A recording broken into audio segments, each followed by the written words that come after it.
Halo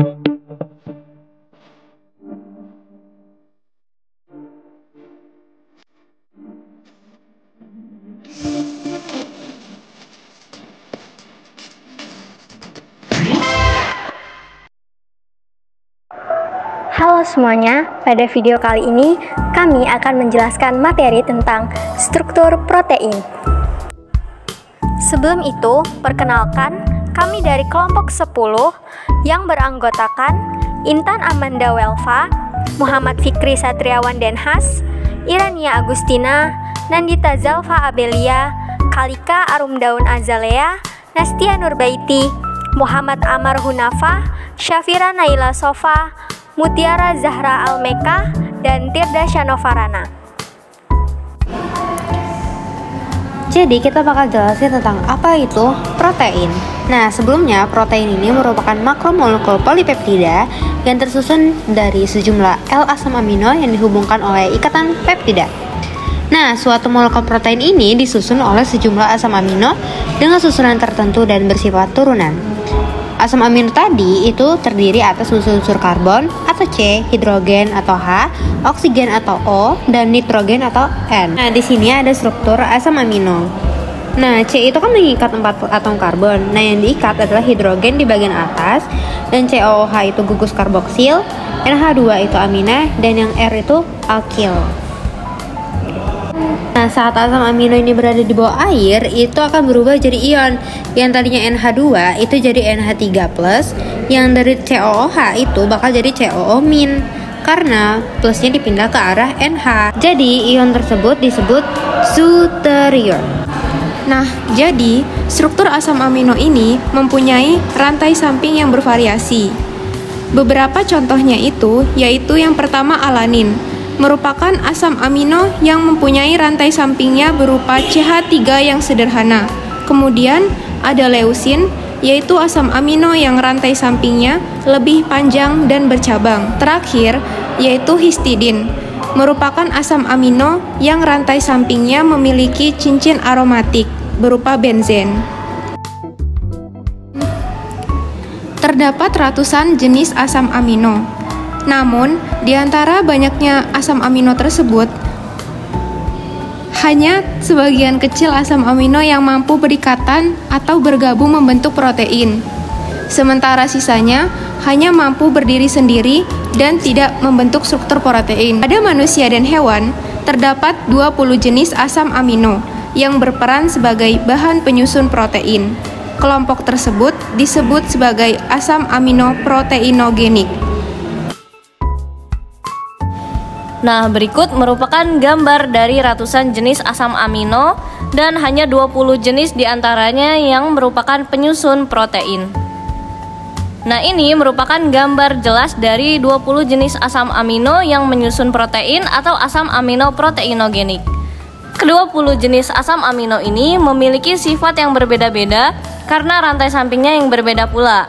Ada beberapa asam amino yang memiliki sifat hidrofobik atau fobia terhadap air, ada yang bersifat hidrofilik, ada yang bersifat asam, dan ada yang bersifat basa. Penulisan asam amino dapat disimbolkan dengan 1 huruf atau 3 huruf atau dengan menuliskan nama kepanjangannya. Seperti yang telah dijelaskan di awal bahwa protein terdiri dari gabungan asam amino.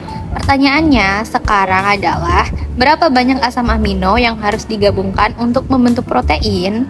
Berdasarkan studi yang telah dilakukan oleh peneliti, rata-rata ukuran asam amino adalah 110 Dalton, sedangkan ukuran rata-rata protein adalah 10 sampai 10 Newton. Maka, dari angka-angka ini dapat diambil kesimpulan bahwa sebuah protein terdiri dari 90 sampai 1350 buah. Antara satu asam amino dengan asam amino lainnya dihubungkan oleh ikatan peptida sehingga beberapa buah asam amino yang berkaitan disebut rantai polipeptida. Selalu diingat bahwa rantai polipeptida dan protein tersusun atas asam amino yang berbeda jenisnya karena mereka memiliki rantai samping yang berbeda. Misalnya pada gambar ini, rantai samping yang berwarna biru bersifat hidrofilik, sedangkan yang berwarna hijau bersifat hidrofobik. Sehingga apabila susunan asam amino ini diletakkan di dalam air, ia akan mengalami lipatan atau yang bisa dinamakan folding, yang dimana membentuk 3 dimensi di mana asam amino yang hidrofilik akan berada di luar. Sedangkan asam amino yang hidrofobik akan berkumpul di dalam folding.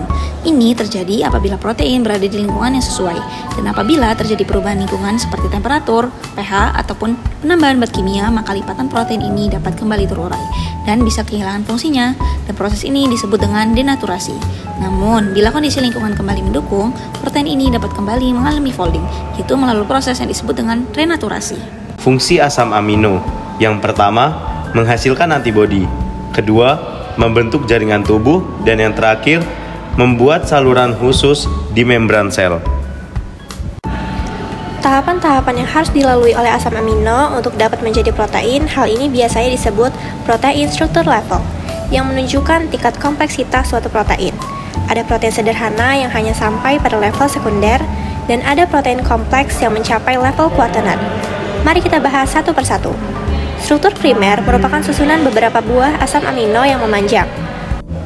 Struktur sekunder terbentuk dari beberapa lipatan akibat interaksi antar atom. Ada 2 bentuk struktur sekunder, yaitu bentuk alpha helix yang menyerupai spiral dan bentuk beta plate sheet yang bertumpuk-tumpuk.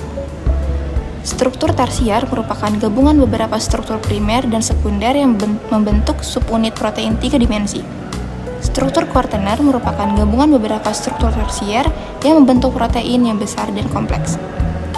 Walaupun terdapat banyak protein dalam tubuh, secara umum protein dibagi menjadi 2 jenis, yaitu protein globuler dan protein fibrosa. Protein globuler merupakan kelompok protein yang bentuknya membulat dan memiliki struktur yang kompleks. Kelompok ini jenisnya sangat beragam dan paling banyak ditemukan dalam tubuh.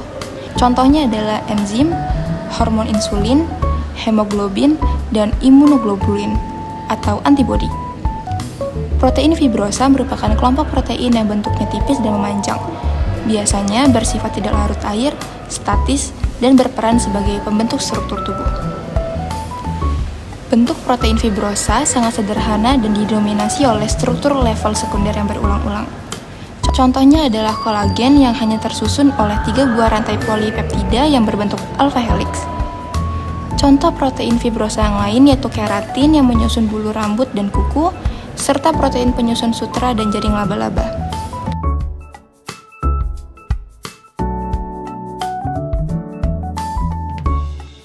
Protein adalah makromolekul polipeptida yang tersusun dari sejumlah L asam amino yang dihubungkan oleh ikatan peptida.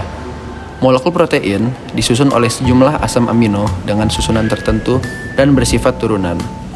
Protein terdiri dari gabungan asam amino dengan jumlah asam amino yang harus digabungkan untuk membentuk protein berkisar antara 90 hingga 1350 buah. Ikatan antara satu asam amino dengan asam amino lain membentuk rantai polipeptida. Polipeptida dan protein tersusun atas asam amino yang berbeda jenis karena rantai samping yang berbeda. Asam amino memiliki fungsi penting seperti menghasilkan antibodi, membentuk jaringan tubuh, dan membuat saluran khusus di membran sel. Jenis protein dibagi menjadi 2, yaitu protein globular dan protein fibrosa. Protein globular berbentuk membulat dengan struktur kompleks dan banyak ditemukan di dalam tubuh. Sementara itu, protein fibrosa membentuk tipis dan memanjang, tidak larut air, dan berperan sebagai struktur tubuh. Sekian penjelasan dari kelompok kami tentang struktur protein. Terima kasih dan see you.